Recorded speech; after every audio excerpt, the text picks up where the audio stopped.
analiza, si somos realistas, ¿no? ¿Cuántos contratos en estricto sentido son civiles? ¿Qué tal, estimados amigos? ¿Cómo están? Es un gusto para mí saludarlos. Los saluda nuevamente el abogado Gamaliel en una emisión más del Juego Jurídico y acompañado de un gran amigo, como siempre, mi socio, amigo, mentor, el licenciado maestro, ya también maestro y doctorante, Noé Andrés Quiroz Morales. ¿Cómo estás, amigo? Bien, muchas gracias, y te tengo que saludar porque ya me regañaron por ahí que siempre me saludas y no te regreso el saludo, así que ¿qué tal, amigo? Buenas tardes, un gusto, un placer, y sobre todo el día de hoy vamos a hablar un tema, reitero, como lo hemos hecho las últimas semanas, cambiando un poquito de las materias. Ya vimos tema penal, ya vimos tema familiar. Hoy tenemos un gran programa con una persona que queremos mucho en el programa y que, pues bueno, vamos a aprender mucho de ellos porque estamos hablando de la fe pública y vamos a hablar de los corredores públicos. Exactamente, en este programa vamos a hablar de un tema muy interesante que es la figura del corredor público. Y vamos a dividirlo en dos partes. Esta es la parte 1, entonces no se vayan a perder la parte 2. ¿Y quién mejor para hablar de la figura del corredor público que precisamente el corredor público número 42 de la Ciudad de México, Héctor Cervantes Andrade? ¿Cómo estás, licenciado?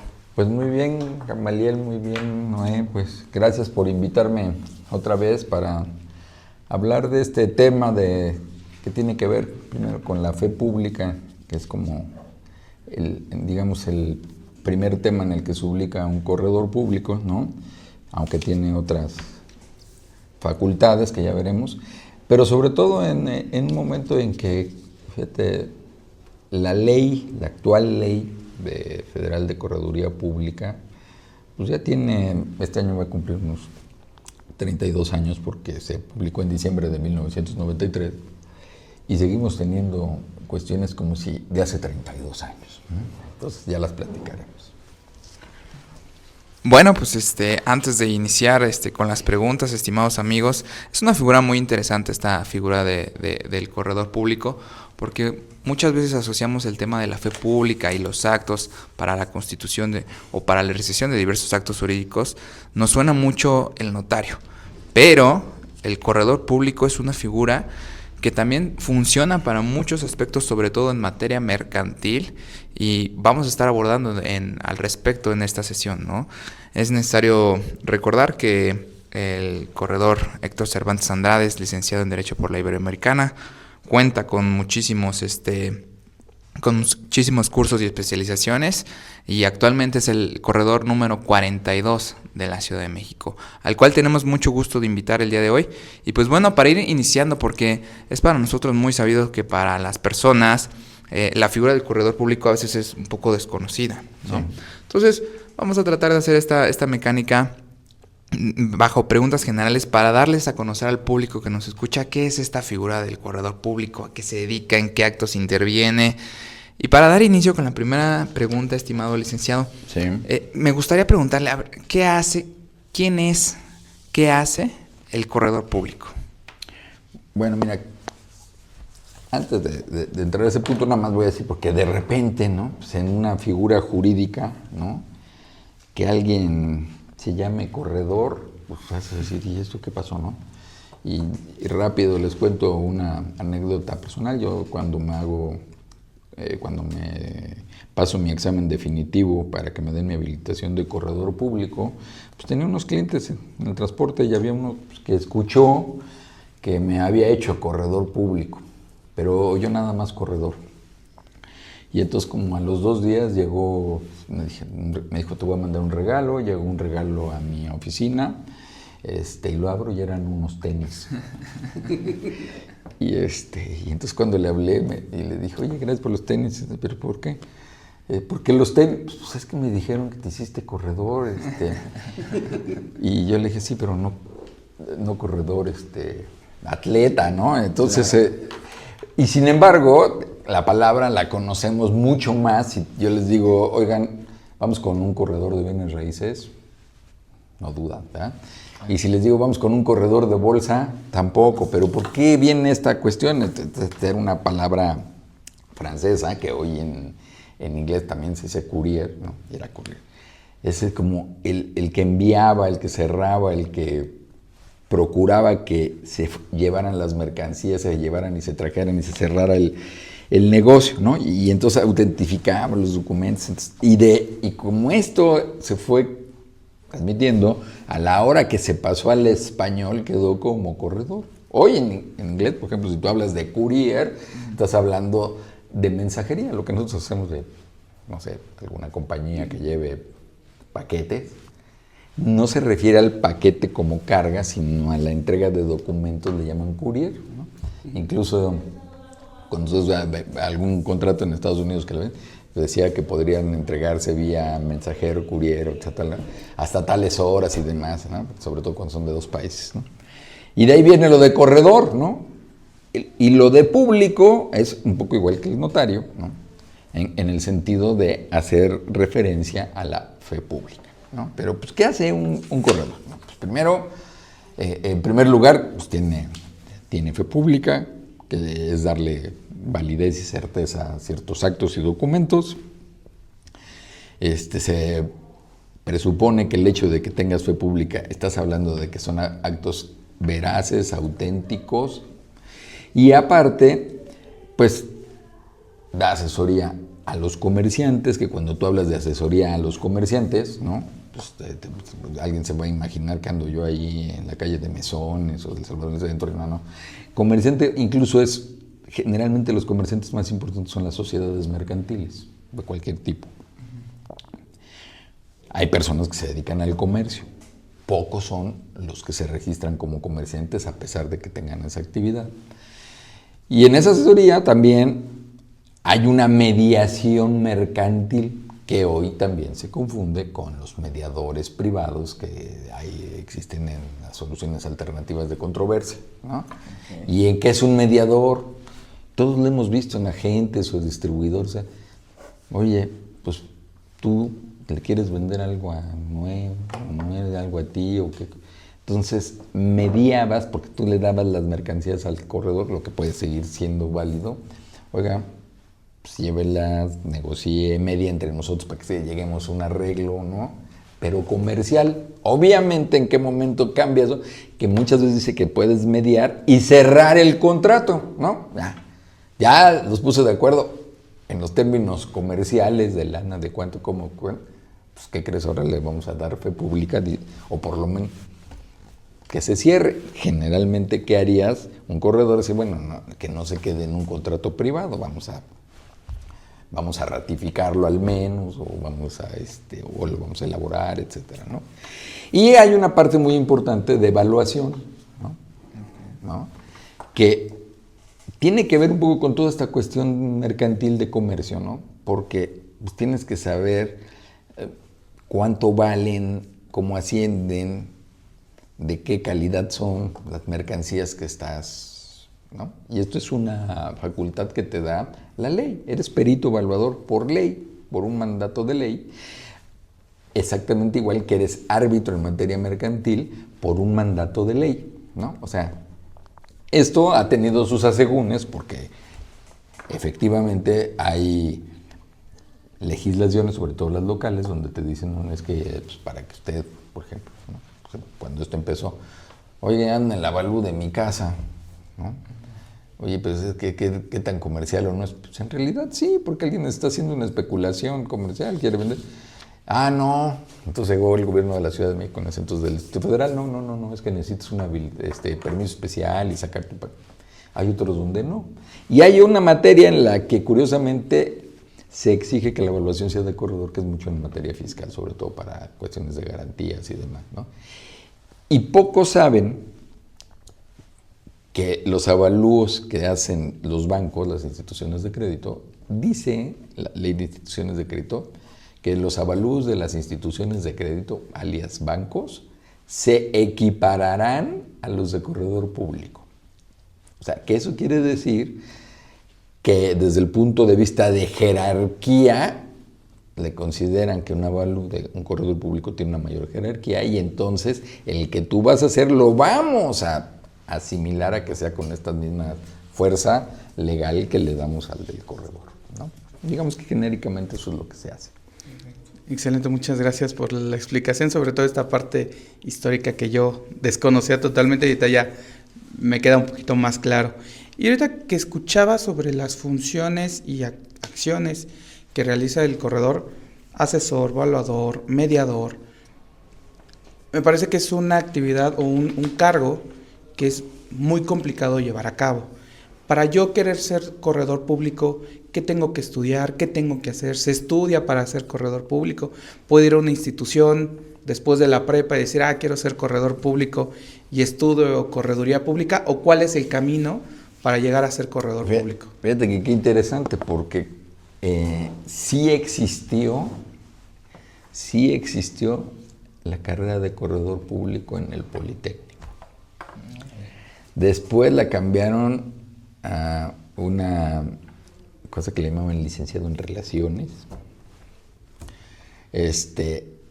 Pero si estudiabas esa carrera era porque querías ser corredor. Salías y no eras corredor, pero todo lo que te enseñaban era todo lo que hace un corredor. O sea, la carrera ni siquiera era para abogados, fíjate, porque estaba muy enfocada a todo lo que hace el corredor desde el punto de vista comercial. Entonces sí tenían una base legal, pero no eran peritos en derecho.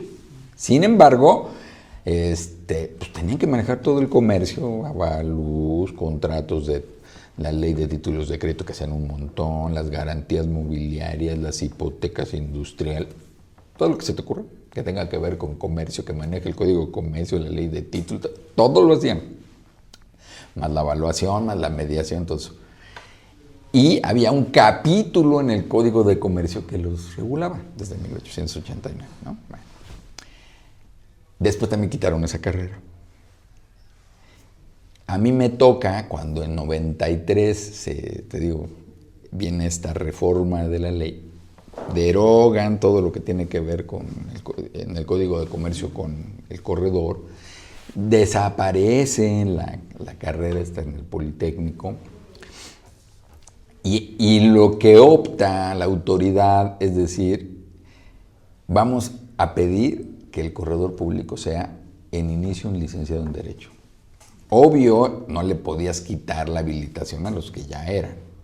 Entonces, hubo un momento en que convivimos quienes estaban habilitados por el Código de Comercio y quienes estábamos habilitados por la nueva ley. En los transitorios, cuando salió, se les daba la opción a los corredores que habían sacado su habilitación con el Código de Comercio, si querían quedarse con su habilitación del Código o si se querían que se las dieran con la nueva ley.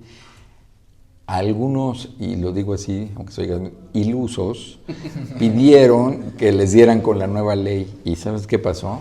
A mí me tocó vivir eso, que de repente, por ejemplo, hubo un caso dramático.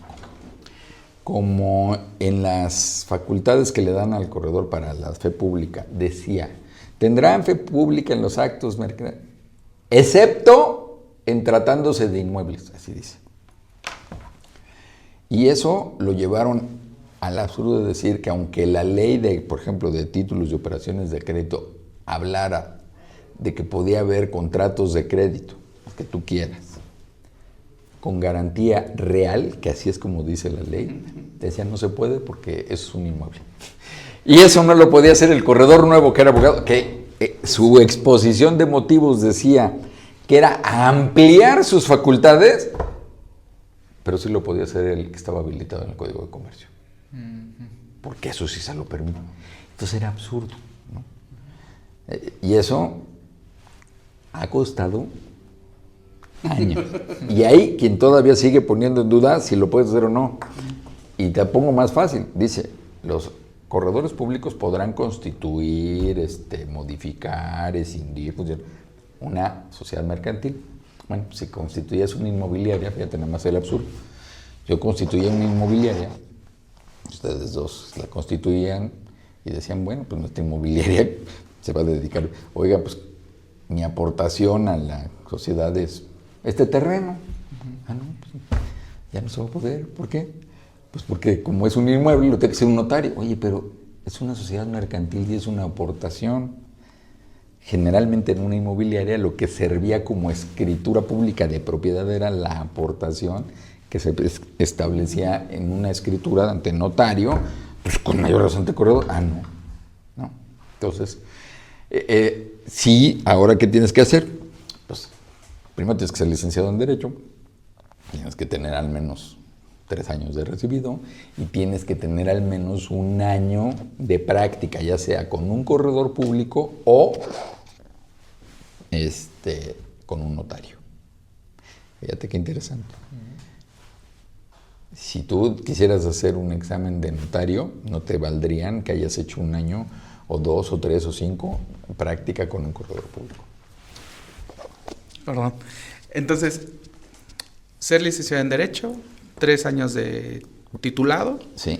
Y 1 de práctica, y obviamente eso ya te lleva a que tienes que presentar primero un examen de aspirante. Ok. Me van a preguntar, si me dices que tienes que estudiar, ahorita te digo. Y 2, viene un examen definitivo, ya que eres, que es con sinodales. Es exactamente lo mismo. O sea, el examen de aspirante, ¿para qué te digo? Te dan una lista de, pues, ¿qué te gusta? Si te digo que son como 100 ordenamientos jurídicos, te quedas chiquito, porque empiezas porque te ponen la Constitución, el Código de Civil, el Código Mercantil, el Código de Procedimientos Civiles, la Ley de Instituciones de Crédito, ¿no? La Ley de Organizaciones de Auxiliares de Crédito, pues, ¿qué te se te ocurre? Todas las que se te ocurran mercantiles, ahí están, te puedo preguntar de cualquiera, de la que sea. Exactamente igual que un notario. Digo, a los notarios le van a agregar que sepan de sucesión y tal. Pero en contratos, pues, si tú lo analizas y somos realistas, ¿no? ¿Cuántos contratos en estricto sentido son civiles? O tienen su símil comercial, mercantil. Y cuando no están en el mercantil, te dicen, por supletoriedad se aplican. Y entonces, de alguna manera, hay contratos que de todas maneras los tienes que estudiar, ¿no? Entonces, es un mundo. O sea, es un mundo, no es como que... Por eso yo siempre he insistido que no es que sea una fe de primera y una fe de segunda clase ni una de tercera. Tienes la misma fe. Tienes un campo, digamos, más reducido porque no entras en la parte civil. Yo no me voy a meter en compraventas de casas, no me voy a meter en poderes entre personas físicas, no me voy a meter en cuestiones de tutoría, nombrar curadores, no voy a hacer testamentos, no. Por ahí. Y fíjese, estimado licenciado, con este último preámbulo que nos da, justamente da entrada a la siguiente pregunta, que es la más común para todas las personas que se están adentrando en el mundo del derecho y que lo primero que nos preguntan es ¿cuál es la diferencia entre un notario público y un corredor público? Usted ya nos está anticipando incluso un poquito que solamente el corredor público tiene cierta aplicación o cierto ámbito de acción en materia mercantil. Entonces, si nos pudiera explicar a todas las personas que nos están escuchando y que se ven interesadas en esta figura del corredor público, que incluso en la universidad ni siquiera hay alguna materia que tenga que ver con la explicación de lo que hace un corredor público. Entonces, ¿cuáles son las grandes diferencias que distinguen a un corredor de un notario, estimado licenciado? Pues yo te diría que la primera gran diferencia es que un corredor tiene una habilitación federal y un notario tiene una habilitación local o estatal, ¿no? Por ahí, en la Ciudad de México eso no se nota porque un notario, si quiere dar fe pública de hechos jurídicos, o sea, fes de hechos, notificaciones, esas cosas, pues puede circular por toda la ciudad y no tiene problema. Y el corredor público, como yo que soy de la Ciudad de México, pues no tengo problema. Entonces, si tú me ves con él haciendo fes de hechos, pues es lo mismo, ¿no? ¿Dónde se nota esa diferencia federal y local? En los estados. Si yo fuera corredor en la ciudad de Chihuahua y hay un notario en la ciudad de Chihuahua, pero me piden que dé fe de hechos en Ciudad Juárez, el corredor sí se puede ir a Ciudad Juárez y dar fe de hechos, el notario no, porque tiene su jurisdicción. ¿Ok?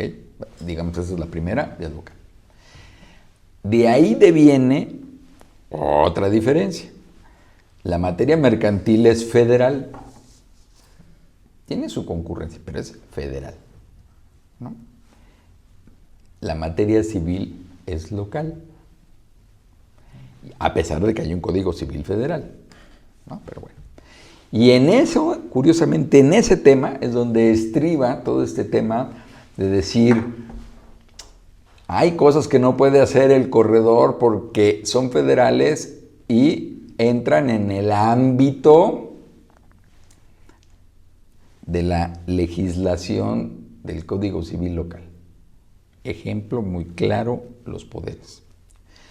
Pero los poderes a los que se refieren los códigos civiles no se refieren exclusivamente a personas morales mercantiles, ni siquiera hace referencia a eso. O sea, es actos civiles.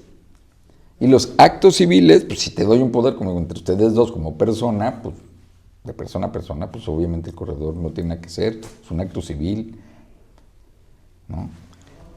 Pero en el caso mercantil, dirían, oye, tampoco se puede dar entre personas. Claro que sí, espérame, ¿cómo no? Existe algo que se llama el contrato de comisión mercantil. Cuando tú ves el artículo 273 del Código de Comercio, te dice, la comisión mercantil se reputa como mandato mercantil. Mandato. Y ahí es donde nos perdemos. Mira, traemos, ¿no? Y ustedes que son litigantes pues lo van a entender perfecto, ¿no? Mira. ¿Qué es la personalidad? Pues es la representación más grande. Tengo personalidad. ¿Cómo? Bueno, en orden de aparición. Mandato. Y después viene el poder. Y si de ahí nos bajamos, vienen facultades y atribuciones, ¿no? Tú cuando ves un poder, el que tú quieras, hecho por notario para personas o hecho acá, te dice, ¿no? Ejemplo. Poder general para pleitos y cobranzas. Poder. Ya no es un mandato. Porque el mandato como contrato supone la firma de las dos partes. Ok. ¿En qué momento ese poder se vuelve mandato? En el momento en que lo ejerces, aunque no haya estado firmado. Bueno. Pero dicen, poder general para pleitos y cobranzas en términos del artículo tal, según el Estado, federal, lo que tú quieras, con las siguientes facultades y atribuciones, ¿no? Y te empiezan a listar para absolver, para ir a juicio de amparo, para cesión de bienes, para... Y si tú no pones una de esas, de repente, puede entrar la duda, ejemplo, oye, ¿y puede ceder bienes este cuate o no? Pues ve su poder. Ah, pues no dice. O las puedes restringir, pero si no dice nada, entonces quiere decir que sí hay una diferenciación, ¿no? Ahora, el artículo de la Ley General de Sociedades Mercantiles y las sociedades mercantiles te dicen, oye, las sociedades mercantiles, las personas morales mercantiles, pues requieren de que alguien las represente. Bueno, entonces si yo constituyo algún acto, pues le tengo que dar a alguien poder. Bueno, no se podía. Acabaron, después de muchos años, hasta apenas en los años 2000, ¿no? Decir, se hizo una reforma para dejar bien claro que el corredor público sí puede entregar poderes a través de la representación orgánica. Que eso nos lleva a las cuestiones que pasaban en materia laboral. ¿Te daban un poder de empresa? Sí. Licenciado Gamaliel Domínguez Hernández. ¿Qué cree? Pero aquí no dice que es gerente. No vale su poder. Oye, pero tengo poder para pleitos y cobranzas. No. La ley del trabajo dice que si no eres gerente, o sea, porque tienes que ser representante del patrón. Entonces, ¿a qué obligan un poco? A que tú digas, bueno, pues le tengo que dar la figura de factor, de gerente, de director, para que no digan que no estoy dando una representación orgánica. Pues eso es. Perfecto, corredor. Igual me ha aclarado muchas dudas que debí de preguntar en la facultad. No. Y es el momento adecuado para hacerlo. Ahorita que nos platicabas sobre estas diferencias de corredor y notario, y que es la función del corredor es un poco más acotada, ¿en qué casos específicos o en qué conveniencia tendría el acudir con un corredor a o con diferencia de un notario? Mira, me voy a ir por las prácticas, por la cuestión práctica de pensar en el cliente, en la persona que te va a pedir el servicio, ¿no? Cuando yo no estaba claro esto que les digo de que si podías dar o no poderes, o que llegaban y no te lo inscribían en el registro público, pues ¿qué le decías al algo? ¿Sabe qué? En buena onda, mejor lo llevo con un notario y que le haga su sociedad y que le dé el poder. Pues se veía hasta absurdo. Claro. Pues sí, pero ¿para qué quiero meterlo a usted en un lío? Usted lo que quiere es eso, y no por ponerme la medalla y irme al juicio, no. Pero ¿en qué casos creo que a veces es indiscutible que es mejor hacerlo con un notario? Si vas a constituir una sociedad inmobiliaria, o hay inmuebles de por medio, hablando de materia mercantil, ¿no? Porque después te hablan y te dicen, oiga, ¿me puede usted constituir una sociedad civil? No, pues esas las constituyen los notarios exclusivamente, igual que las asociaciones civiles, ¿no? Esas son de notario. Después se confunden las fundaciones como tal no existe una ley de fundaciones, son asociaciones civiles, ¿no? Pero en materia de mercantil te diría que da exactamente lo mismo.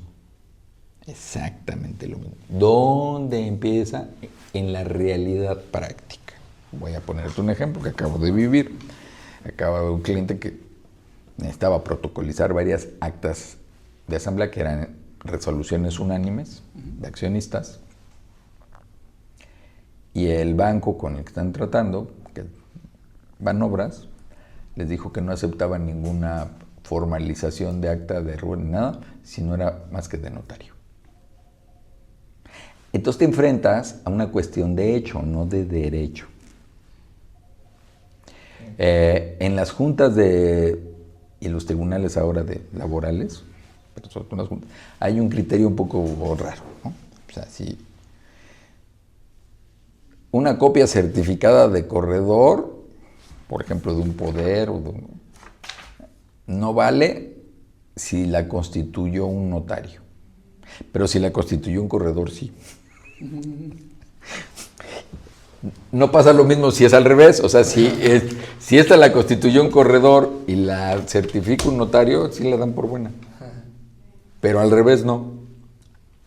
Y no crean ustedes que están en ese ámbito, no hace mucho, apenas el año pasado según yo, en el Tribunal Federal de Justicia Administrativa, sacaron el criterio de que si eran válidas las copias de corredor público de instrumentos de notario. Pero incluso a veces hasta de cuestiones de documentos mercantiles te salían con que no la podía hacer el corredor, ¿no? Una factura, un contrato, ¿no?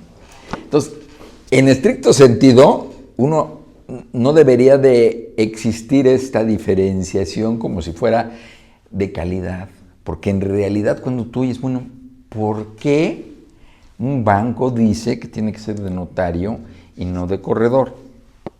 Yo te voy a decir mi traducción. Independientemente del monopolio de años y la fuerza que tienen los notarios, y que hasta, de veras, hubo una sanción de la Comisión Federal de Competencia a los notarios, se encontraron cosas, cartas en los registro a bancos, no les inscriban, mil cosas, que ya también eso se superó. Pero el tema es decir, no, es que como los notarios, es tan difícil ser notario. Sí, como tan difícil es ser corredor. ¿Cuál es la diferencia? Yo hoy te diría, práctica. Es que nada más hay 250 notarías para esta ciudad que son insuficientes. Nada más que tú intenta abrir una notaría más. En el año 93, por ahí, hubo un coordinador jurídico de la jefatura de la Ciudad de México, del Distrito Federal entonces, que apoyaba precisamente por este cambio de ley la reforma de que hubiera más corredores para que hubiera más fe pública en la ciudad.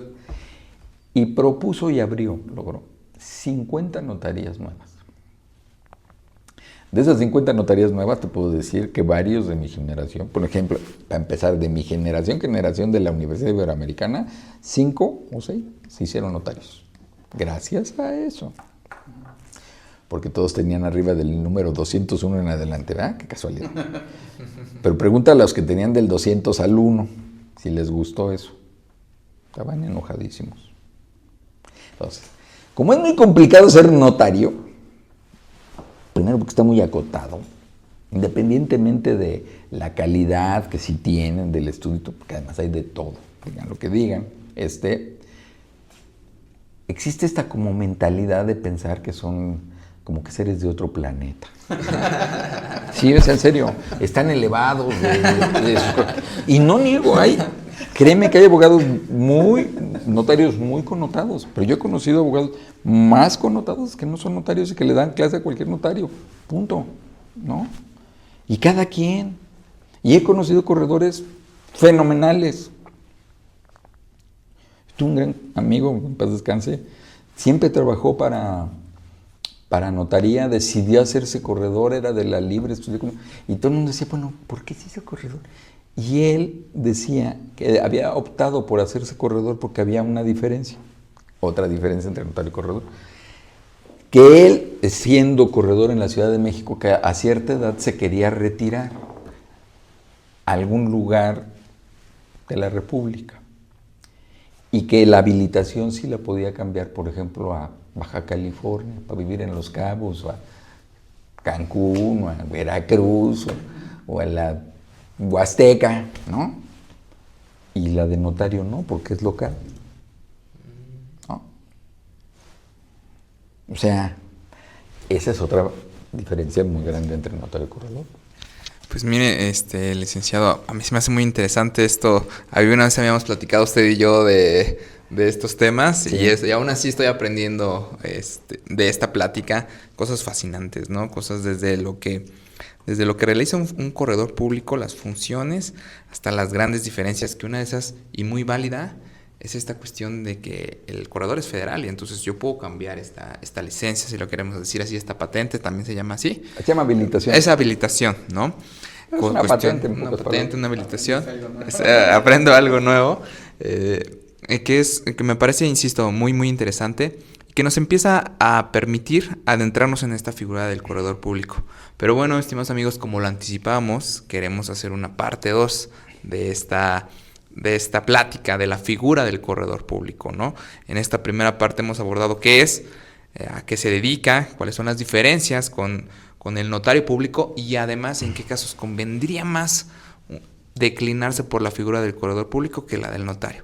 Y para dar por terminada esta primera parte, insisto, licenciado, ¿algún último comentario en relación precisamente a esta plática del corredor y a estas experiencias que tiene y que se ha topado muchas veces con que le digan el tema de la fe pública, el tema de que a lo mejor algunos actos no son aceptados por instituciones? ¿Algún comentario para concluir Mira, licenciado? Te diría algo. Yo creo que la idea que es importante tener en cuenta, esta ley, por eso señalé que nació en diciembre de 93, se piensa en la figura mucho por el famoso Tratado de Libre Comercio de América del Norte, que ahora es el TECMEC, ¿no? Pero entonces era el NAFTA. Y por la versatilidad con la que se mueve el corredor, dijeron, eso además lo van a entender más fácil los americanos y los canadienses, porque nuestro sistema de notario es latino y el anglosajón no tiene nada que ver con eso. Sí tienen fe pública, pero pues, tú oyes, vas pasando por algún lugar de notaría pública y dices, sí, aquí le certifico que usted firmó y es para allá. Y en realidad el tema es que creo que hay un desconocimiento, número uno, de la formación del corredor, que no es menor. El rigor con el que tienes que estudiar para hacerte corredor. Y tres, que en ese sentido estás regulado, sí, bien, si tú quieres por una autoridad federal, pero estás regulado y exactamente igual, porque la fe pública del notario, o del corredor, o del fedatario público genérico, es una cosa que te otorga el Estado para que dé certeza de seguridad jurídica a los actos, pero te la está delegando porque el que tiene la fe pública es el Estado. Entonces, en ese sentido, a veces es como un poco medio peyorativo con algunos, como, es corredor, ¿no? No. Porque precisamente por todas las otras facultades que tiene, le permite tener más agilidad. No menos rigor en sus instrumentos. No menos rigor en lo que hace. Pero el tema es que la gente también la confunde porque normalmente, digamos que los que no se dedican a las empresas y esto, pues normalmente dicen, ay, pues la venta de mi casa se tiene que hacer ay, necesito una copia certificada de mi acta de nacimiento, voy con el notario. Ay, que necesito hacer una hipoteca, voy con el notario, ¿no? Ay, tengo que hacer mi testamento, voy con el notario. Entonces, la gente común y corriente trata con el notario, ¿no? Difícilmente vas a ver que alguien llegara, ay, tengo que hacer un pagaré, voy con el corredor, ¿no? Ay, quiero comprar algo, ¿qué tal que vaya el corredor y lo chequen? Esas cosas, ¿no? Se ven más en una materia más formal de comercio. Pero creo que al final, pues ya es una figura que ya pesa, ya debe haber cerca de 100 corredores en la Ciudad de México. Se cerró un buen rato que no hubiera exámenes, pero ya está volviendo a ser, ¿no? Y en la República hay. Y hay lugares donde hay corredores, 1 o 2, y pues, ¿para qué te digo? Pues, tienen chamba a lo loco, ¿no? Sí, en serio. Hoy tuvimos al licenciado Cervantes en el programa Corredor número 42 de la Ciudad de México y ha sido una plática excepcional, hemos aprendido mucho. Le agradecemos, licenciado, su tiempo, el hecho de que esté aquí con nosotros compartiendo mucho de su conocimiento, de su experiencia. Y pues bueno, solamente agradecerle a usted, a la gente que nos ve, el hecho de estar compartiendo estos minutos. No sé si quieras dar unos últimos comentarios. Nada más una pregunta, corredor, para quien se quiera acercar ahora sí a actos de comercio y no testamentos, sino actos propios de un corredor, su nombre, sus datos, ¿cómo lo pueden encontrar? Bueno, mira, me encuentras muy fácil porque pues, si tú pones Correduría Pública número 42 de la Ciudad de México, sale con mi nombre, pues sale que estoy en el corredor y ahí vienen. Incluso hay una página que es de Correduría Pública 42cdmx.com, ¿no? Ahí sale todo. Pero el tema ahí, fíjate que te diría, ¿no? Ya hablando de eso, nada más por dejarlo así, para la siguiente para la parte 2. Si tú buscas en Google y pones fe pública, te va a salir algo y solo va a mencionar a los notarios. Si tú pones fe data público, solamente va a mencionar a los notarios. Te va a decir que hay fe pública de 3 tipos. Te va a decir notario. No va a usar la palabra corredor. Oh, qué caray. No, mejor póngale corredor público directamente en el buscador. Pues bueno, estimados amigos, hemos llegado al final de este programa. La figura del corredor público parte 1 con el licenciado Héctor Cervantes Andrades, corredor público número 42 de la Ciudad de México. Y ya saben dónde encontrarlo. Si les gustó el programa y quieren parte 2, por supuesto que la tenemos. Y bueno, invitándolos como siempre y cada semana a que se suscriban al canal, a que activen la campanita, a que comenten si les parece interesante este tema, si quieren que abordemos un tema en específico. Con mucho gusto leemos sus comentarios y agradecemos todo el apoyo a este proyecto que hacemos con mucho cariño. Y bueno, sin más, los dejo también, o les pedimos o los invitamos a que sigan nuestras redes sociales, Instagram, YouTube, TikTok. Y ahí subimos reels, TikToks, no bailamos, pero subimos cápsulas jurídicas muy buenas, ¿no? Y bueno, a nombre de mi socio, el licenciado maestro y doctorante Noé Andrés Quiroz Morales y del licenciado Héctor Cervantes Andrade, corredor público número 42, yo me despido, soy el licenciado Gamaliel Domínguez y nos vemos en la siguiente emisión del Juego Jurídico. Hasta luego.